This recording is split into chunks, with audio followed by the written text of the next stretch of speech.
Hey, Matt, Hi, Mike. would you like to do a podcast? Yeah! Let's meet in the middle and do that. Hybrid approach.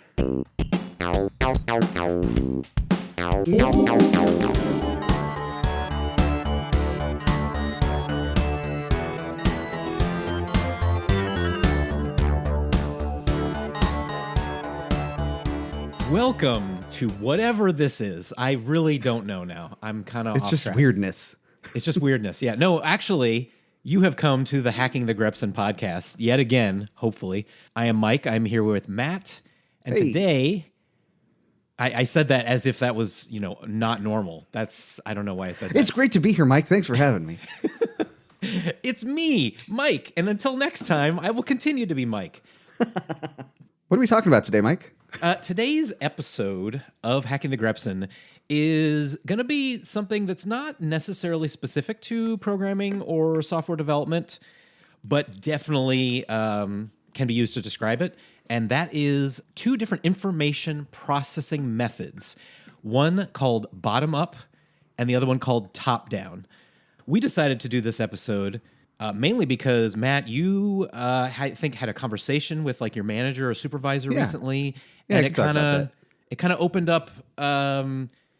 up my brain. Like I'd never really thought about these two different information processing methods before, at least in a formal way. I'm sure I've done them and I've probably thought about them, but not like as directly as I did when you brought that up. And it really opened up my brain to a whole bunch of ideas and thinking. And I want to get into a discussion about these two things and how they're different and where you would put certain things in which bucket. But please, first, tell us how this came about. Yeah, I was having a discussion with my manager. I'm building a new service for other... I work as sort of a person inside of my company that makes software for other developers inside my company, right? That's sort of my job, is to make them more efficient and make their lives easier and so on and so forth. It's a great fit for me because I love doing that in general. But we're talking about a new service, and I had been off talking to other engineers and digging into source code that existed and finding where problems were and blah, blah, blah. And my boss had, of course, being, doing his job as a manager, was, seeing what was he was managing up for this, or he was looking up at and talking to other teams, our peer teams, and looking like, how can we sell this? And, we were both trying to solve the same problem, but we came at it from two very different directions. And he was actually the one who commented on it, because I was describing, I'm like, yeah, so we've got data like this over here, and these two services exist that are kind of doing the same thing, but I don't like either of them because of this. And then this guy over on that team, he wants this thing, and we have this other product that's currently integrating with those. And I was like throwing out all the facts of what existed, and then as like context for. So I think I'm going to build it like this. He stopped me, and not in a bad way, which I appreciated. And he said, you and I approach that very differently. You're a very bottom up thinker. And I said, I guess I am. And in that particular case, I really was.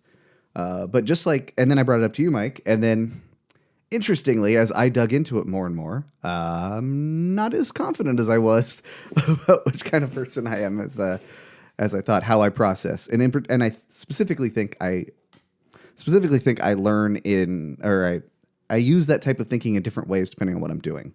Mm-hmm. I'll stop there and let you talk. Whenever we do a discussion about something that has this like kind of blatant dichotomy, like, oh, is it X or is it Y? It's almost never just one or the other, ever, like all the time, because that would be like a Sith only dealing in absolutes or something like that. Only Sith do that. So yes, only Sith do that. Nobody else. No. When there's information coming into you, you could potentially put it into one of these two buckets, but really, in reality, you're going to use both of them. But I think, at least in terms of like what I think comes more naturally, and I only thought about this because I made this observation of like babies must start life with only bottom-up information processing, because when you're a baby and you are new to the world and the universe and everything in it, you don't have a big picture. Like you literally have like these blurry shapes in front of you and these weird sounds that you don't quite understand yet, and you slowly just over time take in that input and make these little like disconnected details into a bigger, larger, more formalized model or complex system on top of it. Like I don't know how a baby would do top-down thinking when there's no big picture at that point. You are literally just taking an input and trying to make sense of it. Yeah, it's probably worth defining these things for the audience. I guess. All right. Of course, I did my usual Wikipedia reading of bottom up versus top down, but I decided to take it into my own words, which is what all my teachers back in school would have told me to do. And I cheated by asking ChatGPT about it. Okay, well, unlike Advent of Code, we're going to go with my words first, and then we'll hear what the LLMs have to say. And, maybe in a future episode, we should talk about things like LLMs and That's a great related idea. matters. Yeah. But for now, we'll just leave it at that. So bottom-up information processing, as far as I can tell, in my words, is taking these minor disconnected details into your brain and trying to make sense of them without any regard to the overall design or the big picture of them. Wikipedia, more detailed, says piecing together of systems to give rise to more complex systems, which in turn makes those original systems you first came up with now subsystems of the emerging system that's kind of bubbling up, because you're starting at the bottom, you're taking in input, sounds, words, visuals, and you're building up a model of it on top of it to make sense of it. Sort of like a bottom of the pyramid up to the top of the pyramid. Yeah. The word I really like that I keep hearing when I read up on bottom up thinking or problem solving, or what was the word? What was the term you used? Information processing? Information processing. That was the other one. Yeah. I can't, for some reason, that one won't stay in my head. The phrase I really like that keeps coming up in there is synthesis, right? You're taking all these pieces of data. I'll read the sentence that ChatGPT had. There was many, but this is the one I liked. Relies on observation, experimentation, and synthesis of smaller parts. But I like the idea of what I'm doing when I'm solving a problem in that way is I'm getting all this information and then synthesizing that into a model, right? Conversely, top-down, if you want to talk about that one. So top-down, as you might be able to guess, is starting from a big picture with established models or systems, and then kind of going down later into the custom details and the smaller minor details. Wikipedia says it's the breaking down of a system to gain insight into its compositional subsystems, or you might have heard this term, reverse engineering.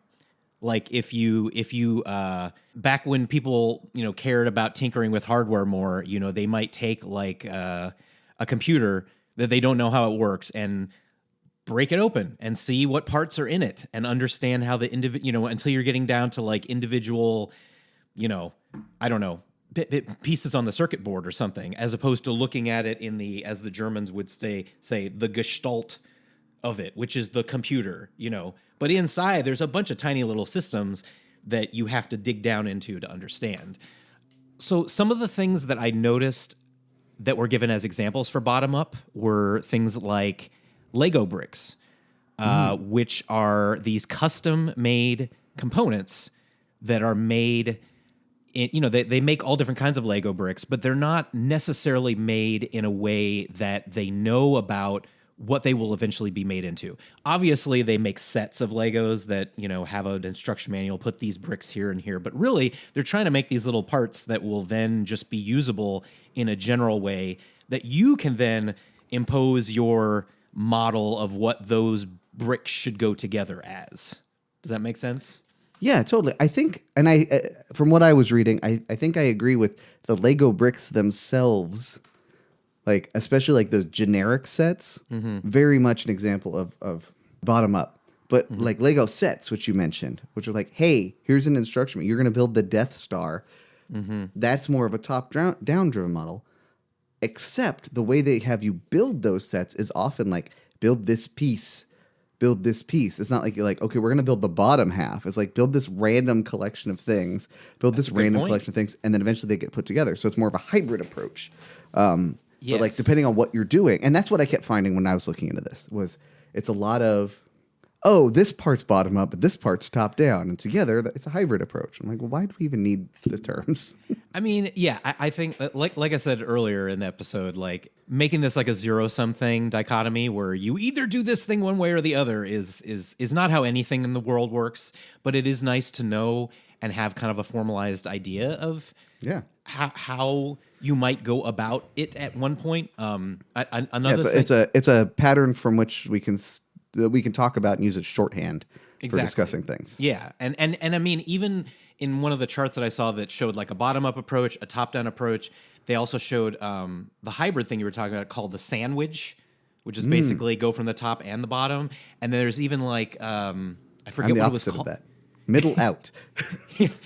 Well, I don't know. Maybe that was the fourth one where it showed like an idea in the middle and then things all shooting out from it.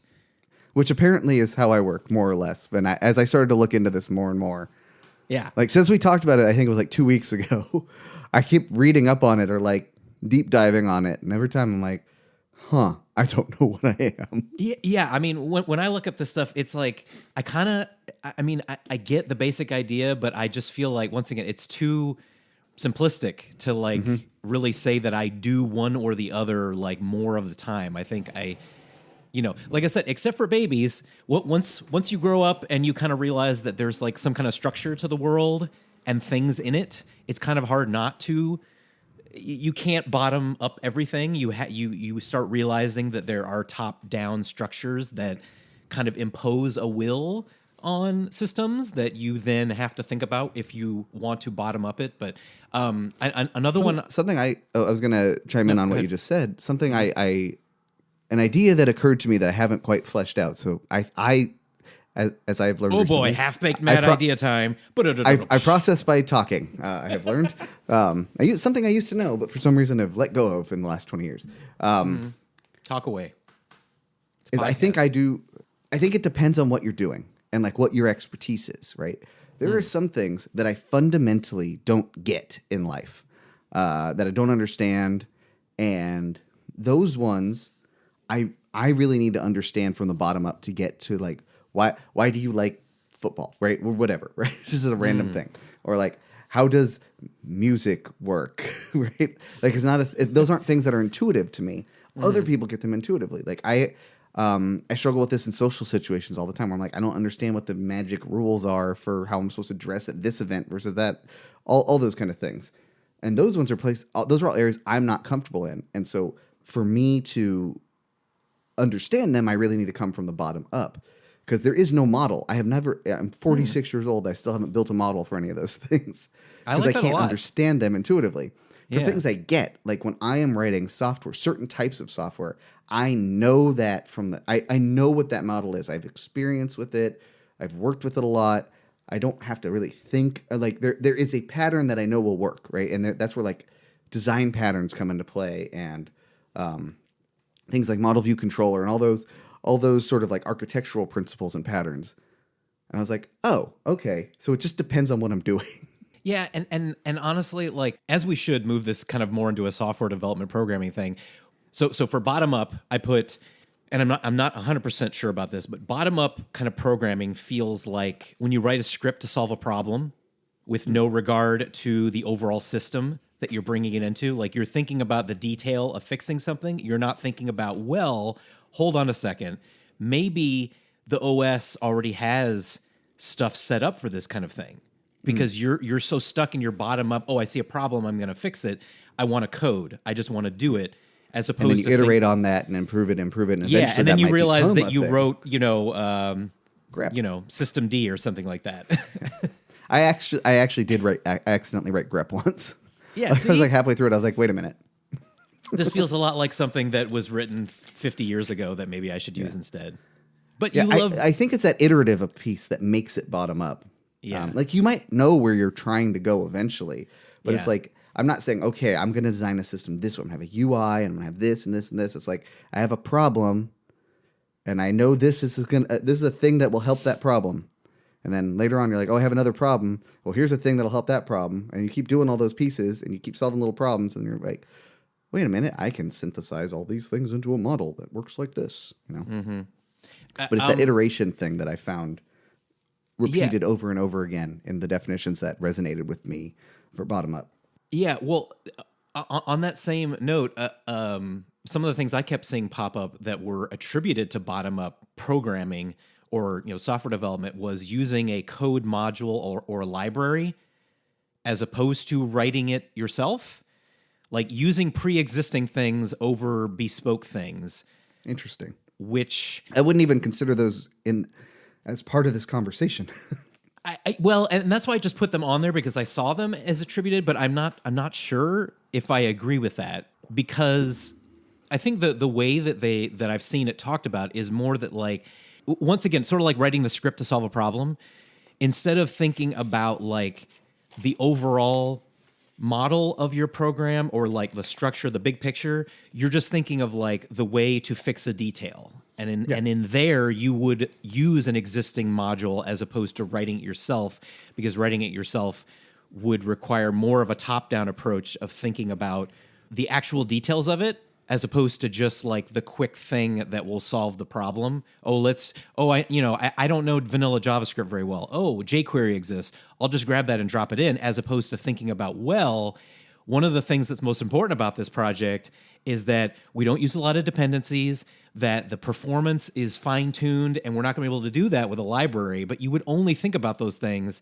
if you were using a top-down approach to think about the overall structure. This is what I'm spitballing. That's really interesting to me, because I think we've talked about this on the show before. I don't like using other people's code. Right. In part because I don't understand where they're coming from. Like, I don't understand the why behind what they're doing. You mentioned jQuery. I remember trying to write a JavaScript 2025, I mentioned jQuery. Gasp.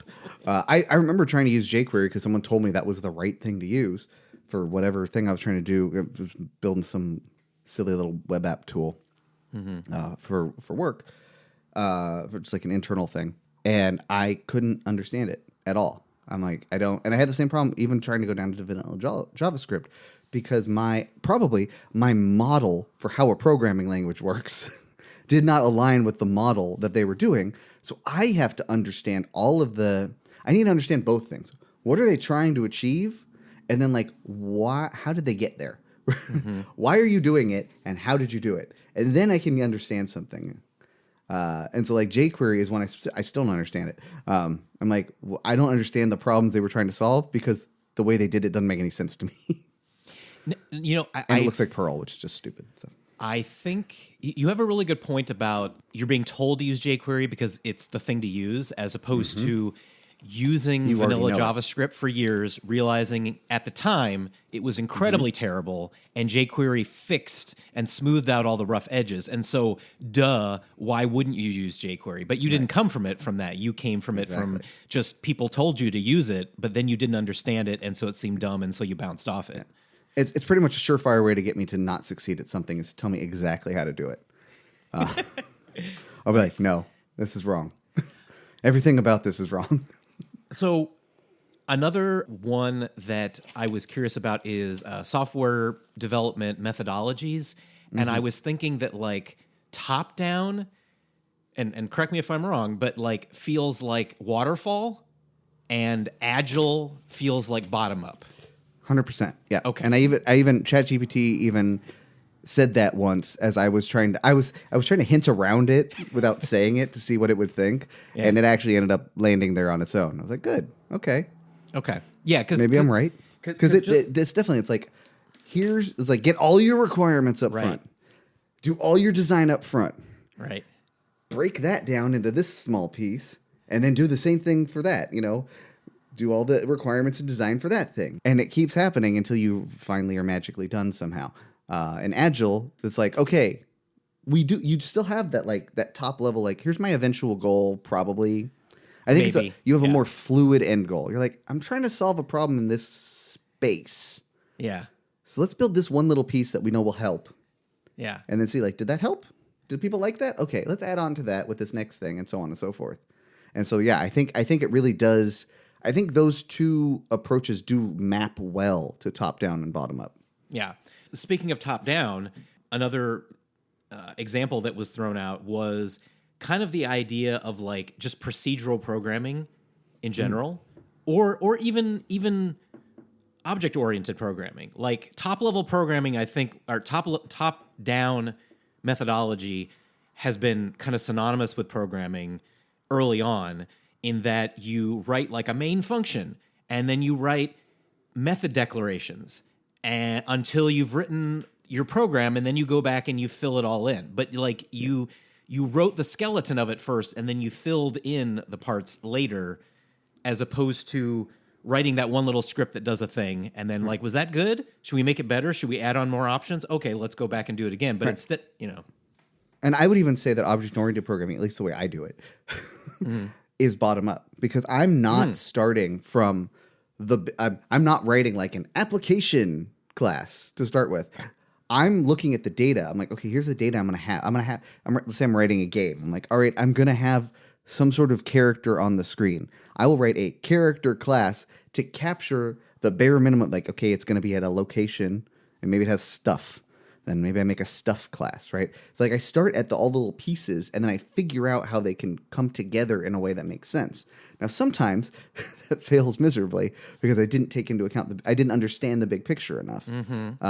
But most of the time, the way anytime we're doing an advent of code type thing, right? The first thing I do is I parse the data. It's the very first thing before I do anything else. I get the data out, and I almost always put it into a class so that it exists. And then as I realize I need some function, that I need to operate on that data somehow, I write a new method for that class. Then I realize I need another one, I add a new method to that class. Sounds very bottom up. Like it's incredibly bottom up. So again, the way I do object-oriented programming, which by the way is the correct way. It's supposed people use object-oriented programming wrong. It's supposed to be data and the methods that operate on it. Yeah. Period. Like that's what it is. But people just use it as like namespaces now.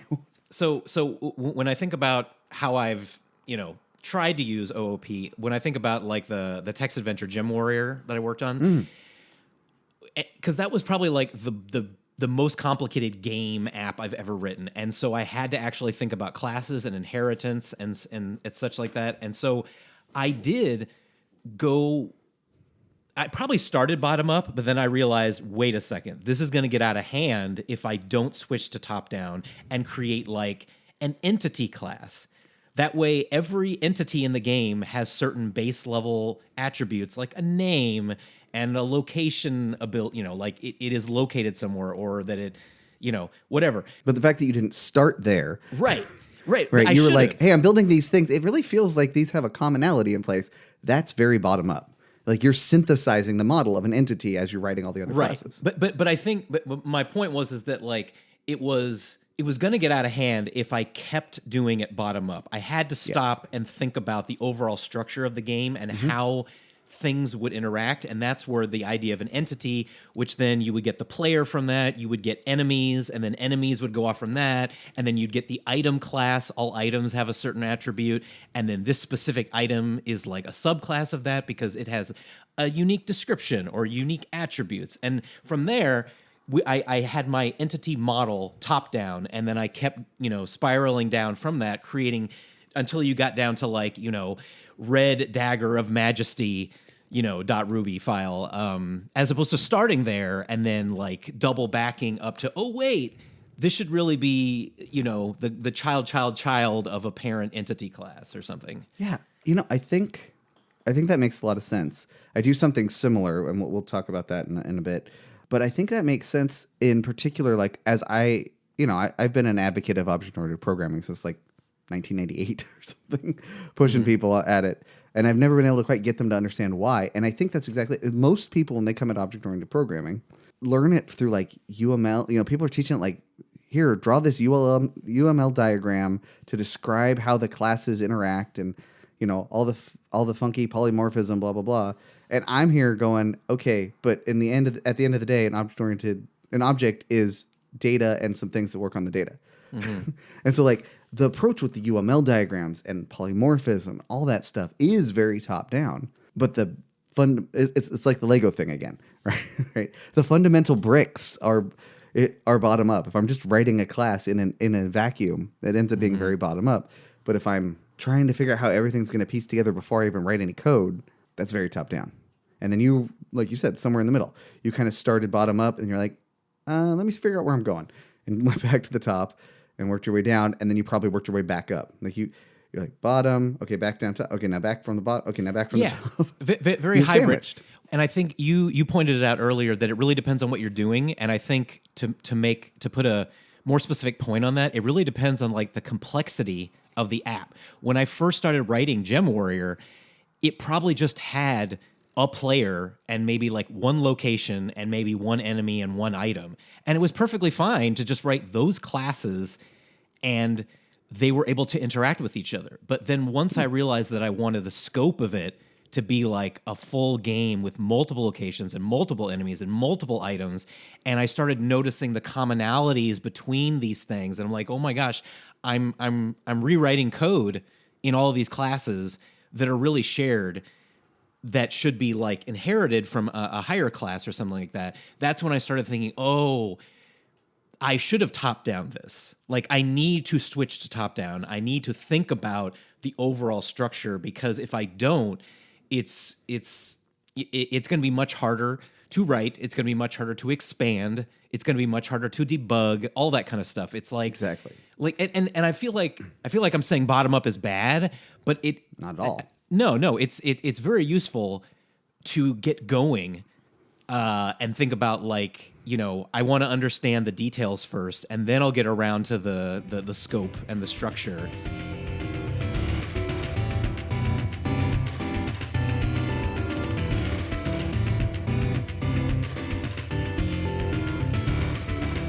I think that actually is a good segue into the thing I wanted to talk about. Okay, which is go for it.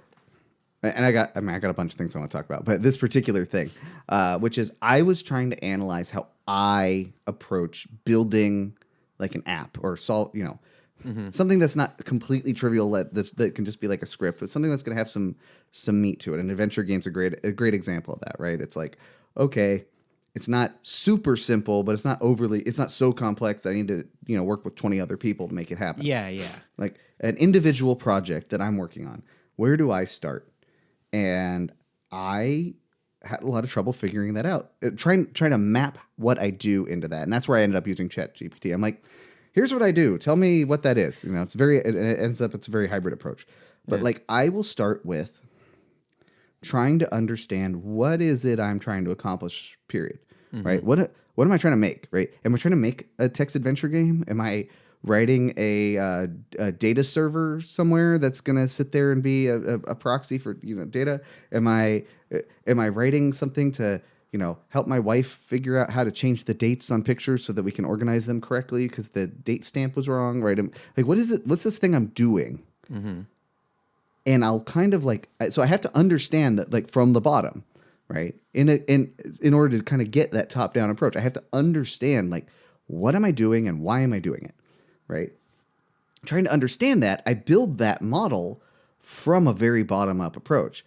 I look at like, okay, what's the complaints? What's this? What's that? Why? Why do we need to do this in the first place? Is that actually the problem? 9 times out of 10, when I start looking into that, the answer is not, oh yeah, I should write this thing. It's okay, this is the wrong approach, period. We're trying to solve a problem that doesn't need to be solved. We actually need to do this other thing that's completely different, right? But those ones that do land in there, it's like, okay, yes, a tool needs to be built for this. After I get a good bottom level understanding of what the problem is, I take that and I turn it into a high level model. Like I draw out an architecture of a way, not the way, a possible way to solve the problem. How might I want to organize the system? Do I think it might end up being multiple systems? How do I want to interface with it, right? I end up I've started this bottom and then I jump all the way up to the top. I'm like, okay, here's now my road, not my roadmap. That implies like turn by turn directions. That's my destination. I'm going to try to get over there.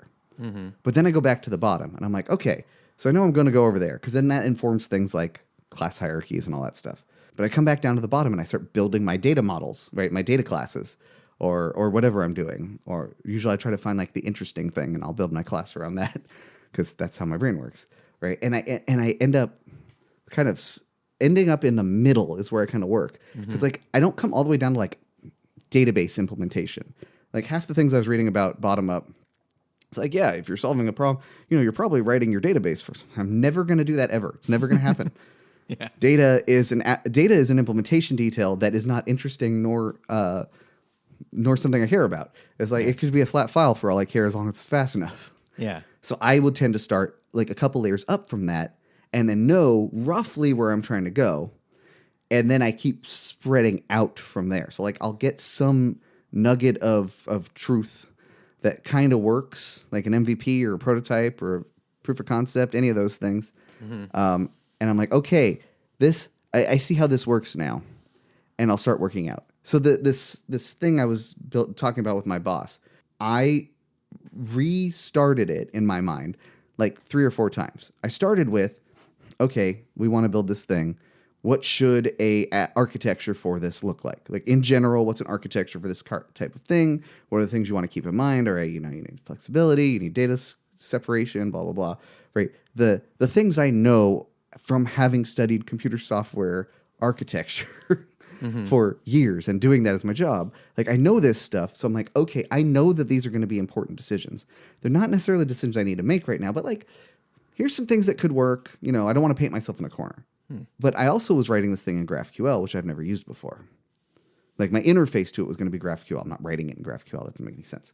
My interface to it's going to be GraphQL, which I haven't used. So my thinking was, I'll write the schema first, right? Because that's going to be kind of like the interface point to it. And that made a lot of sense to me. And I wrote it, and I got stuck because I didn't know where to go with that. It was like too much. So what I did is I pared it way back down, and I started writing the code for one entity in that. And then I've been building out from that. Okay, this thing has these dependencies. All right, let's make the classes for all of those so they exist so I can call into them. And so then it ends up like kind of a top-down approach, but I'm still not building the application. I'm building these things so I can test them through my GraphQL client so that I can start to get a feel for how the GraphQL works. I can experiment with it, and I can start to really get my head around it. Because once I can do that, then I can do that abstract level thinking. But until I've learned a thing, and I learn bottom up, that is the thing I absolutely got out of this, out of looking into this. I learn from the bottom up by doing specifically. Until I have that, I can't do the top down stuff. Unless it's super high level that's just like, yes, there will be an app, and people can create and receive data. Okay, great. So it will be a computer program, yeah. Yes, exactly. Well, no, you said that you have to learn bottom up, and I'm trying to think of like how would someone learn top down? Okay, so I asked ChatGPT about this. Okay, what is that process even? So I was asking. So a thing I learned during the pandemic because I started getting into woodworking, and so that was it's not software, but it's a concrete thing that I can talk about. And I was like, I was describing how I approach it and asking what's top down. So one of the things I do, and this is a very top down thing, is I like to see somebody build the thing, like build something entirely. Like let's say I'm going to build a chair. I want to see somebody, I want to watch several examples of people building chairs end to end. I want to see the whole thing so I can understand the concepts. Because if I'm learning, I need to know what I'm learning, right? I need to have some idea of the end goal. And the jargon, right? I need to know what the words are for this thing, or I don't know the smart questions to ask, and I just get stuck. And so that's a very top-down thing. I'm like, I need that. But then, once I have that, I drop all the way down to the bottom, and I teach me fundamentals. How do you saw straight, right? Why do you use a drill here and a lathe there? And, I'm intentionally using... the wrong comparisons here, but I need to understand that. So I would get really good at practicing those things, and I would find small little projects to work on where I could exercise those so I could start to get a feel oh, this is why you might want to use this joint over that joint because this one, and maybe I don't like doing this kind of joint even though it's the right one. What can I do instead? And then once I have that, I have my toolkit and I can start building things. And then I go back to the top down again. I'm like, okay, there's 17 different ways that I've looked at for how to build a chair. How do I want to build this chair? What's the right... I know I like these kind of things. What kind of chair can I build with these tools, right? So I need both in order to learn. But I learn by building those small things. The top thing is just setting context in my mind. The top-down part of it is. I like that a lot. Yeah, top-down, definitely context. And that's why when I think of bottom up at its most basic, I think of a baby. I think of there is no top down for a baby. There is no context. Like literally, I had no consciousness. Now I have consciousness. Now I'm receiving input. What is this input? And then over time, you learn what that input is and you start creating models. Then when you go to learn something new that you don't already know and you don't already have a model for, like woodworking, you don't default to just like, oh, sharp thing on wood. I do this until good thing happen. No, you watch the videos of people who know what they're doing, so you get a sense of the model and the structure, and then you learn by jumping down to the bottom and doing the project that you know. I need to see those things. Smart people doing it correctly. I don't understand what they're doing, right? Yeah. But I'm like, okay. But then when I'm learning about the fundamentals, I'm like, oh, that's why they did that thing, right? Yeah. It's the same thing. Like if someone's telling me a story and they just start. So this morning I woke up. I'm paying attention. I'm trying to pay attention to every single detail of the story, and I don't know why I'm listening to it, and I like get overwhelmed with it. But if they started like, oh man, the craziest thing happened to me at work today, and they started with, okay, I got up and I had this and this and this. I'm like, okay, some of this might be background context, but I don't need to super pay attention to because the event is happening at work, right? It's just like that little bit of level setting. It's kind of the same thing to me.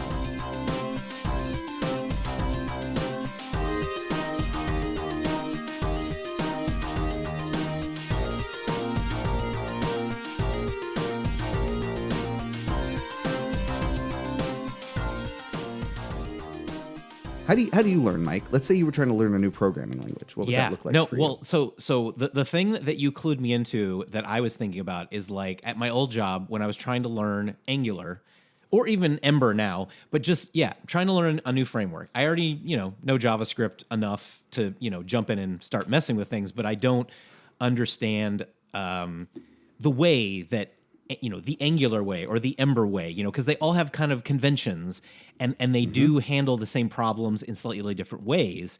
And so you do need to kind of learn the convention of the framework to be proficient in it. Building, I will use a tool that I used a lot, like StackBlitz or Replit. Like REPL.it is also another one. But StackBlitz is basically like, hey, I'm using vanilla JavaScript, or I'm using React, or I'm using Angular, I'm using whatever. Give me a bare bones skeleton template of that, where it's literally hello world, but it has all the structure of that app, has all the, it's like you went new Angular app, new React app, except it's all on the web. Hey, ChatGPT, make me a blah, blah, blah. Yeah, they have an embedded VS Code editor, which I had already gotten used to liking. So you're basically just playing with VS Code on the website, and every time you make a change, it automatically refreshes the page, which is how I do web dev and how I love. But it strips it down, and I am only working on the most bare bones, simplistic version of that.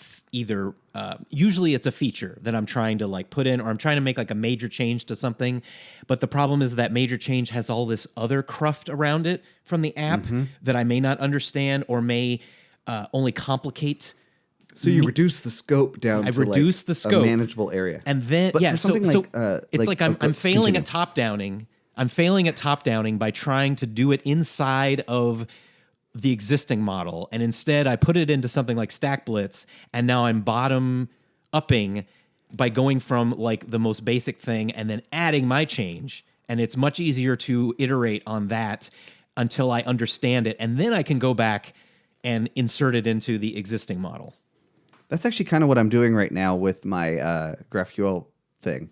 Is I just started I got a template for a GraphQL server, and I put it in there, and I put my schema in there, and I figured out, and like, this is not going to be the architecture of my final product, and I know that going into it, so I'm able to not worry about that stuff, so that I can learn how to do it. But you mentioned these like Replit and those kind of things.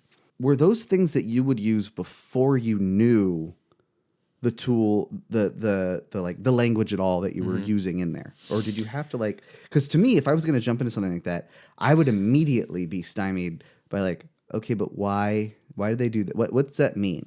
Why this? Why that? But once I built, like, I remember the first time I spun up a Django project, I had to sit there and like look at every single file that came out and understand, like, why is this here? Why does this mean? What would I put in this file versus that file?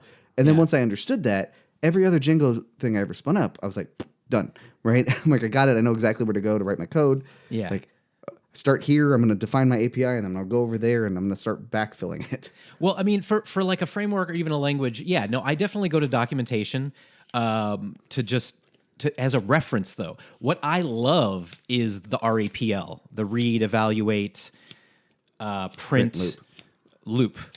Yeah, I love that concept, and Same. And I use it to learn things, but I also use it for stuff that I already know because it's the same kind of thing. It's taking what is a larger problem with more complication and making it the most bare bones thing. Like, hey, I just want to know if I type this in whatever language, what will it output so that I can modify that to my heart's content until it does the thing I want it to do. Yeah, the number of times I pop open a TS node REPL. PHP space hyphen A, Ruby's or got theirs. Or if I'm writing in Python, the Python interpreter, right? IRB and Ruby. Yep. Like, those are tools that I use constantly when I'm writing it. And part of it is I can never remember syntax. I use too many different languages. I'm not an expert in any of them. Yeah. I know what I want to do, and like then I'll go to the document. I'm like, how do you do that again? And I'm like, okay, but what's that really going to do? And then I open up the interpreter, and I will put in like, here's the string I want to parse in this way. What does it do? Yeah. If I want to grab the second, okay, is it that way? Okay, and this is what it's actually. Oh, it took out the delimiters. Oh, that's how it works in this one, right? Because every programming language is slightly different. Exactly. And I need that little like interpreter because that fills in the detail, the little thing that I need in order to think about the bigger problem. Yeah. So if I don't have that detail, my brain's not going to get there. I'm going to get wrapped around the axle every single time I go to do anything. So being able to pop in, type a little query, and be like, oh, okay, I get it now, and move on. So like with GraphQL, I'm going to keep using that as an example because it's the thing I'm trying to pick up right now. Like, I did not build a GraphQL client. I fought myself very hard on this. I'm like, I understand where it's coming from. I understand what I would need to do. But I just got one that worked in my browser. And it was like an auto discovery of my schema. And I'm like, great. So I have my server. And then all I'm doing over there on the client is I'm using it effectively as a REPL. I'm like, cool. Yeah, go ahead and give me this type of, repository or whatever thing I'm doing a data structure. I'm like, okay, I see. Okay, it wants me to think about it that way. And then I can keep iterating on it. Yeah, REPLs are a really good example. I didn't even think of those. REPLs are great. And so I was thinking, like, just to kind of bring this back around to a more general question of bottom up versus top down, like, do you think that developers in general, and once again, this is very generalized, cannot be specific to everybody, like, are just going to err on the side of, if not feel like they have to err on the side of bottom up versus a manager or executive, CEO, they're going to err more on the side of top down because of where they are in the food chain of a company? Not necessarily. I think more so for managers. But I've run into problems several times in jobs where I have figured out a problem from the bottom up. Right? Maybe my executive team gave me like seven different problems they're having, and I know I have a month in our next build cycle, right? And so I take all those things. And I'm like, well, what's the thing that would help like all of them? And I'll pop that out, and then I'll give it to my engineers. But because it doesn't make sense from a top down way, they were like, what? I don't get it. Because a lot of those engineers that I worked with at that company were very top-down thinkers. And I couldn't figure out how to connect the two. Because I'm like, I'm solving these 7 problems, but not perfectly. But I'm making headway on all of them. That makes sense to me, right? But I'm not explaining that because that's a weird thing to explain to people because they don't need to know that. I'm like, here's why this type of architecture is a good architecture for the system that we're in, right? And because I didn't connect those dots, the top-down thinkers were like, what the hell is he talking about? And the bottom-up thinkers were like, but why? That's not a perfect solution. So I don't know that there's a inherent bias one way or the other for engineers. I would actually imagine the engineers might sway a little bit more towards the bottom-up. But I think humans in general probably lean more towards top-down. neurotypical people anyway. Another example that I saw trying to explain these two methodologies is in ecology, where if you think about the ecosystem somewhere, if you're using a bottom-up way of looking at it, you are more interested in, say, like nutrient sources, like where things are getting food and nutrients. Whereas a top-down might be more of a predator versus prey look at it in sort of like, if predator A is eating a lot of the prey and then you remove the predators, how does that affect the overall ecosystem? I mean, it seems like you have to think about both of them, but it was just like, okay, like how would I translate that into like a software thing? Like if I'm thinking predator versus prey, if I'm thinking like all the people who would consume my app as like a market force or a reason to put it to market versus like, do I have the time and energy to make the thing? If I'm bottom up, I'm like, well, sure, I've got the time and energy and interest in it, so I should make it. But if I think about the top down, like, is there a market fit for this? Is there a reason for this to exist besides I like doing it? Then maybe I won't do it, regardless of how well I understand how to make it. There's no reason to make it. And that's kind of why I was thinking like manager versus engineer. Programming exists as a nutrient source. I want to eat it. Yum, yum, yum. And the manager is like, well, that's great. Everybody loves to do things they like, but is there a point in doing this because of the market? I think it comes back to something that I don't remember which one of us said. I think it might have been me earlier in the conversation about like different, your own personal comfort with the subject might sway you to be approaching it from top down or bottom up. So I've worked with a lot of engineers in a lot of different capacities over the last 20-something years. Mostly I've worked on back-end products myself personally, but I've overseen client products more often than I've worked on anything else. Like I've been the person who led that, or I was on that team, even though but not the UI piece of it necessarily.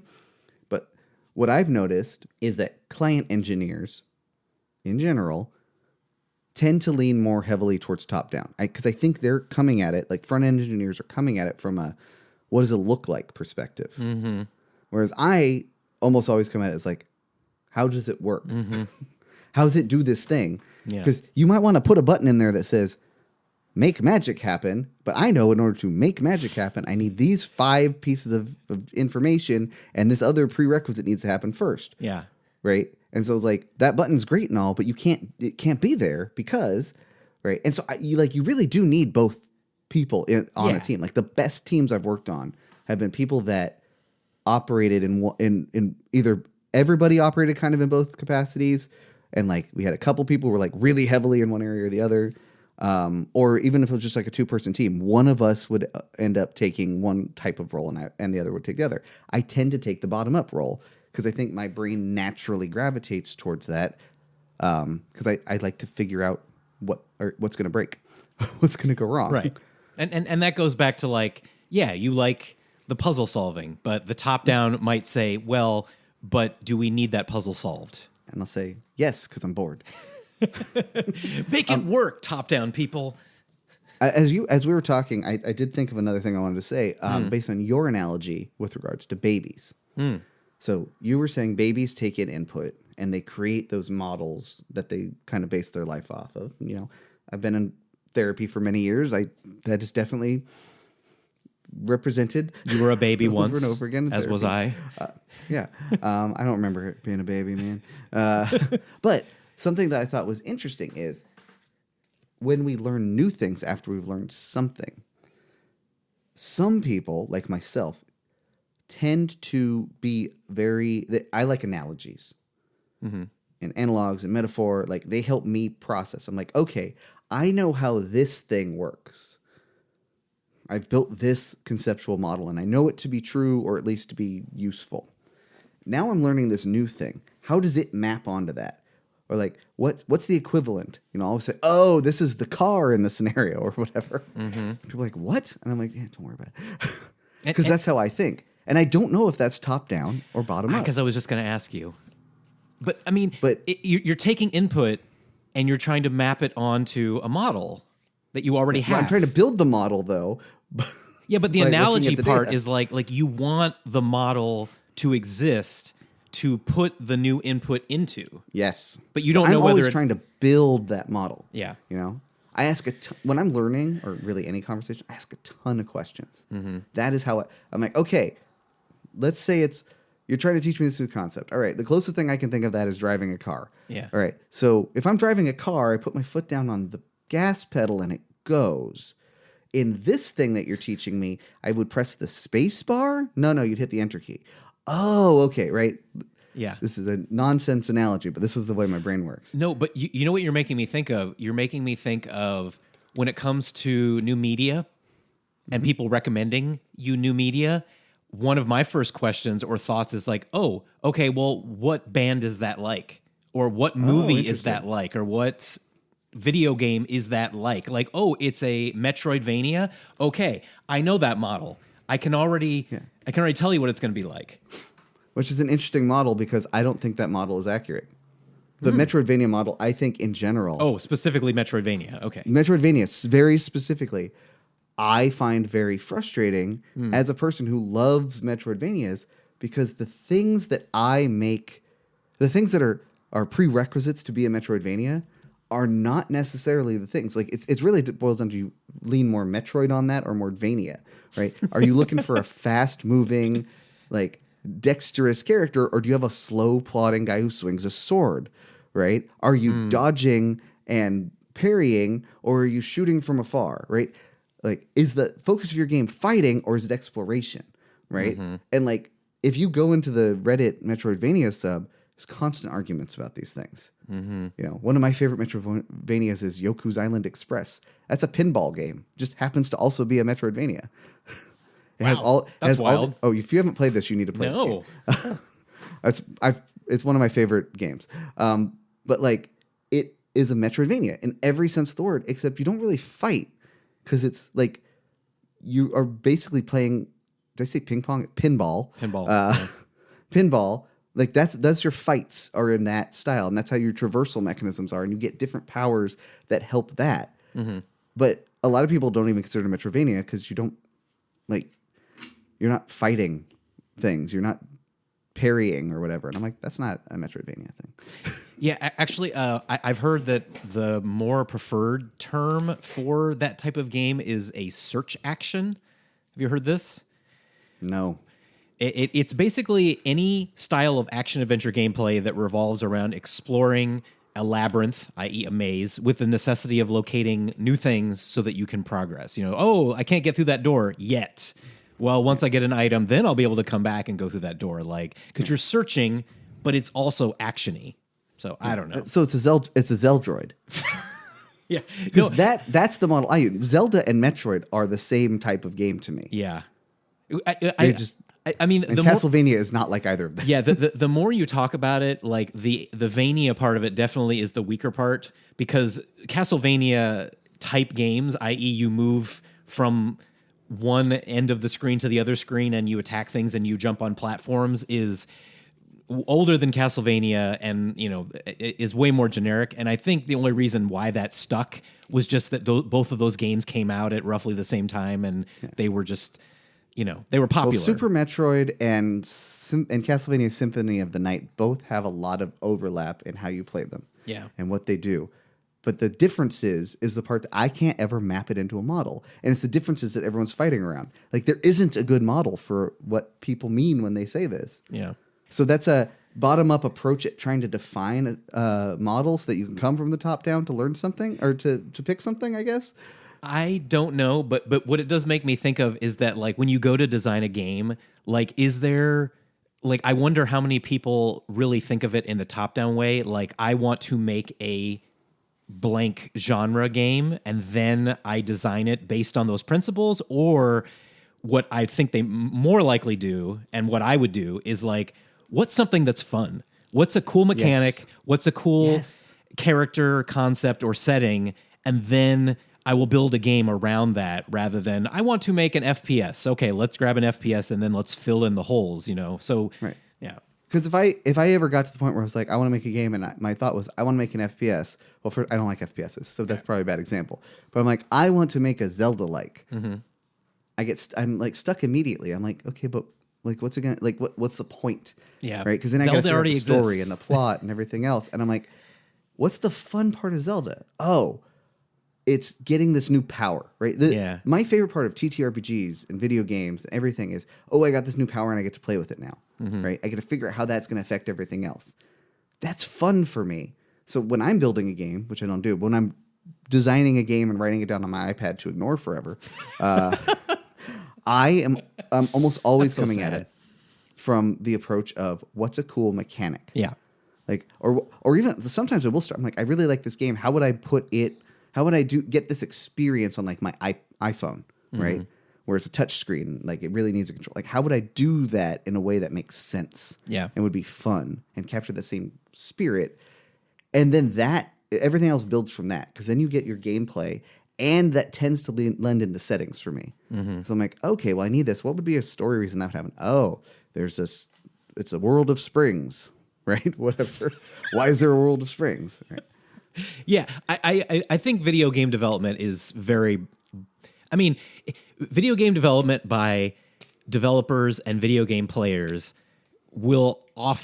specifically developers will almost always be bottom up, because they'll be thinking of a cool mechanic. But when I think of like a publisher or some big company, they'll be the top down. Oh, we need a genre. We need a dark fantasy. Right. Go find a developer to make that in that. Yeah, Skyrim was really popular. Make another Skyrim. Right, with guns. That's the now. kind of things. Fallout's right? popular. Yeah. Yeah. Yeah. That's exactly it. And that goes back to your manager question. It's like, I think what it is some people are worried about not the actual thing that you're building. They're thinking about, how is this going to affect other people? What are they going to, or how's it going to affect me? Is I think really what they're asking. Like, how can I make more money? Yeah. Honestly, that's where that one comes from. And that is a very top-down approach. It's like, what might make money? Oh, you're a third-person game in a fantasy setting where you've got magic and many classes that you can go learn. Yeah. Like, let's capture that. We got to capture that lightning in a bottle again, guys. And I'm like, that's not where. Clearly, to me, that's not how Skyrim started, or the Morrowind. What's the general Elder thing? Scrolls. Elder Scrolls. Yeah. I was trying to remember the general series. Yeah. I don't think that's where that started from. It's like, ooh, I want to play in this world, right? I want my character to be able to have magic. It wasn't because that's going to sell a lot of games. It's like, I start down here, and I think the best games come from that, and the best products in general in software come from that. It's like, let me make this cool thing that would be fun to use. Yeah, and you make money from that.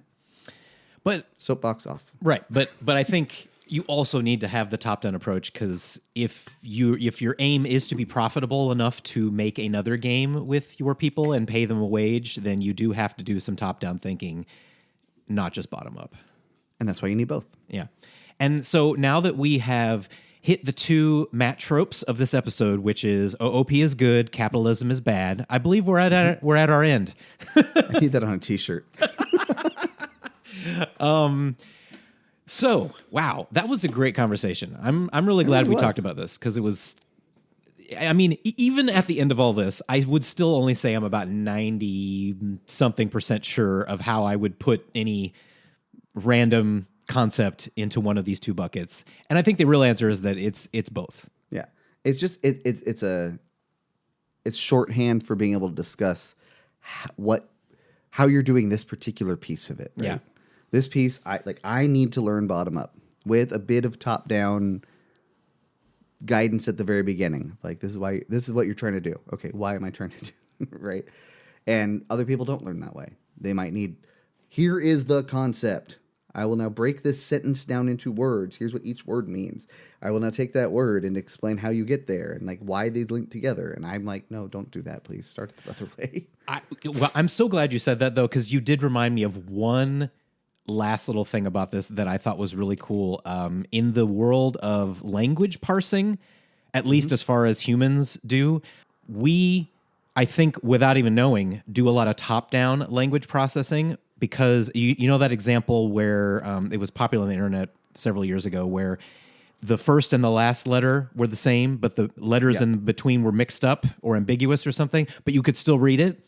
Because once you know a language well enough, you're basically doing top down. You are not looking at each individual letter and then slowly moving those to, morphemes and phonemes and words and sentences and paragraphs. You can just kind of skim and you still get the information because you've built the models and you're taking that input and you're just mapping them to those existing models that you already have. Thus, you can. But while read you're them. learning, you're doing it in a very bottom up approach. You're like, Right. abacus. Exactly. Oh, abacus. Right. See, and once again, that goes back to my we all start out bottom up, and then we slowly transition to top down, and then we do this hybrid of both of them over time. I think is the true answer to this question that I didn't actually ask. I think, and which do you enjoy doing more? Building, when you're actually doing something, do you find yourself enjoying more building from the top down or building from the bottom up? Building whatever, like writing a song, building a piece of software, making a chair, whatever.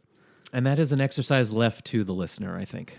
But for our discussion, that ends this episode of Hacking the Grepson. Thank you for listening.